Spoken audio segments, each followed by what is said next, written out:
আসসালামাইকুম, সবাই কেমন আছেন? আশা করতেছি ভালো আছেন। আমিও ভালো আছি আল্লাহর রহমতে। আচ্ছা, শরীরের সব রোগের ওষুধ আছে কিন্তু মন খারাপের কেন কোনো ওষুধ নেই? যদি কোনো ফার্মাসিতে মন খারাপের ওষুধ পাওয়া যেত তাহলে মনে হয় আমার থেকে বেশি আর কেউ কিনতো না। এত এত টাকা খরচ করি মনটা ভালো রাখার জন্য, কিন্তু ওই যে কথায় আছে না, মানসিক শান্তি কখনো টাকা দিয়ে কেনা যায় না। আমার যখনই মন খারাপ থাকে তখন আমি আমার মনে যা চাই সবকিছু করার চেষ্টা করি, সেটা হোক যত টাকার বিনিময়ে। আজকে সকাল থেকে মনটা অনেক বেশি খারাপ, কেন জানি একদমই ভালো লাগছে না। তাই ভাবলাম আজকে পেডিকিউর ম্যানিকিউরটা করি। তো এই যে সবকিছু নিয়েই বসে গেলাম পেডিকিউর ম্যানিকিউর করার জন্য। আর আমার পেডিকিউর ম্যানিকিউরের জন্য যা যা লাগবে সবকিছুই নিয়ে নিলাম। আপনারা চাইলেও কিন্তু বাসায় পেডিকিউর ম্যানিকিউর করতে পারেন। এই স্ট্রবেরি বাথ সল্টটা আপনারা যে কোনো সময় ব্যবহার করতে পারেন। এটা শরীরের কালো দাগ দূর করবে। যাদের হাত পায়ের কোনোই কালো বা হাত পা কালো তারা কিন্তু এই বাথ সল্টটা ইউজ করতে পারেন। এই অর্গানিক বডি ব্রাইটেনিং লোশনটা আপনারা গোসলের পরে ব্যবহার করতে পারেন বা রাতে ঘুমাতে যাওয়ার আগে ব্যবহার করতে পারেন। এটার মাধ্যমেও কিন্তু আপনাদের শরীরের কালো দাগগুলো চলে যাবে আর স্কিনটাকে সফট করতেও সাহায্য করবে। এই পুরো কম্বোটাকে আপনারা বডি হোয়াইটেনিং কম্বো হিসাবেও নিতে পারেন। আর এই কম্বোর সব থেকে স্পেশাল জিনিস হচ্ছে এই শাওয়ার জেলটা। এটা দিয়ে আপনারা গোসলের সময় ইউজ করতে পারেন বা যে কোনো সময় হাত মুখ ধুতে পারেন। আর এটা হচ্ছে একটা অর্গানিক বডি অ্যান্ড ফেস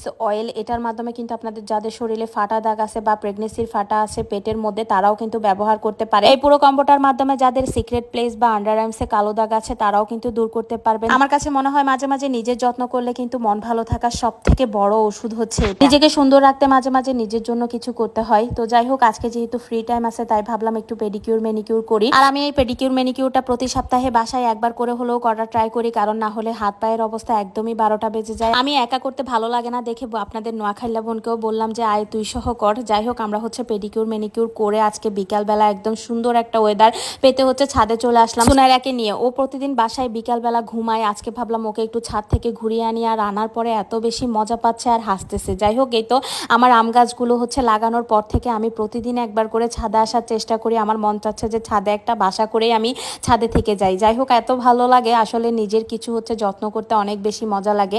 আর আজকে হচ্ছে একটা ওষুধ নিয়ে আসলাম মানে দোকান থেকে, যেটার মাধ্যমে হচ্ছে যে ফুলগুলো আসছে গাছে সেই ফুলগুলো যাতে ঝরে না যায়। মামারা বলছে যে এই স্প্রেটা দিলে হচ্ছে ফুল আর ফলের কোনো ক্ষতি হবে না। তাই সবগুলো ফল গাছে হচ্ছে এই স্প্রেটা দিয়ে দিচ্ছিলাম। আর এটা যেহেতু বিষাক্ত একটা স্প্রে, সুনাইরাকে আর আরিশাকে একটু দূরে রেখেই হচ্ছে করতেছিলাম। আর বিকালবেলার ওয়েদারটা ছাদে এত বেশি ভালো লাগে, মন চাই প্রতিদিনই হচ্ছে ছাদে চলে আসি। তো যাই হোক, এই তো গাছগুলো দেখতেও এত ভালো লাগে। জানি না কবে ফল ধরবে, ফল ধরলে আমি এত বেশি খুশি হব। যেহেতু এখনো গাছগুলো ছেদ করি নাই, মানে এগুলো হচ্ছে ড্রাম বা হচ্ছে যে কোনো জিনিস একটার মধ্যে হচ্ছে লাগাতে হবে, বড় বড় কিছুর মধ্যে। এই যে সুনাইরা মনের জন্য হচ্ছে একটা খেলনা নিয়ে আসলাম। সে ভীষণ খুশি আকাশ দেখতে, মানে বাইরে বের হলে সে আর কিচ্ছু মনে রাখে না, কান্নাকাটি কোনো কিছুই নেই, সে খেলতে থাকে। তো এই তো আমরা সবাই মিলে হচ্ছে তাকে একটু সময় দিচ্ছিলাম। আর সুনাইরা দেখতে দেখতে মাশাল্লাহ বড় হয়ে যাচ্ছে, ওর 6 মাস শেষ হয়ে যাবে কিছুদিন পরেই। তো যাই হোক, এই তো আমরা সবাই মিলে একটু সুন্দর মুহূর্ত কাটাচ্ছিলাম। বিকালবেলা ছাদে আসলে মনটা অনেক বেশি ভালো হয়ে যায়। আজকে বাসায় কোনো কাজই করে নাই, যেহেতু কালকে রান্নাবান্না করা ছিল। আজকে আর রান্নাবান্নাও করি নাই। প্রতিদিন রান্নাবান্না করতে অনেক বেশি বোর লাগে।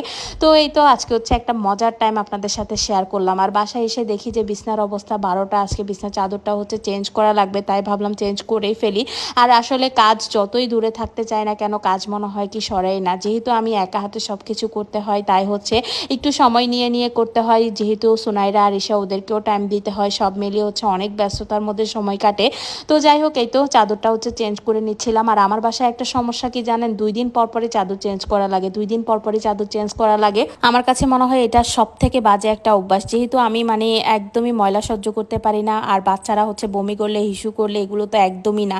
2 দিন পর পর আমি তোষক থেকে শুরু করে চাদর থেকে শুরু করে সবকিছুই পারলে চেঞ্জ করে ফেলি। তাই আজকেও সেই কাজটাই করতেছি। যাই হোক, এই তো সুন্দর করে ওদের দুজনকে নিচে শুয়ে দিয়ে আমি হচ্ছে উপরের বিছানা চাদরটা চেঞ্জ করে নিচ্ছিলাম। আর এই তো আজকে আমার ব্যস্তময় দিনের একটু ব্লগ আপনাদের সাথে শেয়ার করলাম। ভাবলাম যে আজকে কোনো ব্লগ দিব না, কেননা আজকে আমার মনটা অনেক বেশি খারাপ, ভিডিও করার কোনো মোডই ছিল না। তারপরও যতটুকু পারছি ততটুকু আপনাদের সাথে শেয়ার করেছি। সবার কাছে কেমন লেগেছে অবশ্যই সবাই কমেন্ট করে জানাবেন। এই যে 2 পুচকিকে নিয়েই হচ্ছে আমার সময় কেটে যায় অনেক বেশি। যাই হোক, এই তো ওদেরকে দেখলেই হচ্ছে মন অনেক বেশি ভালো হয়ে যায়। দুইটা ফুটফুটে মেয়েকে নিয়ে সময় কাটার তো ভালোই কথা, তাই না? এখন অনেকের মনে প্রশ্ন জাগতে পারে তারপরও কেন আপনার মন খারাপ। আসলে মন তো কারো কাছে থেমে থাকে না, তাই না? মন খারাপ থাকতেই পারে। তো যাই হোক, এই তো আজকের ব্লগটা এতটুকুই ছিল। সবাই ভালো থাকবেন, সুস্থ থাকবেন। আজকের মতো বিদায় নিলাম। আল্লাহ হাফেজ।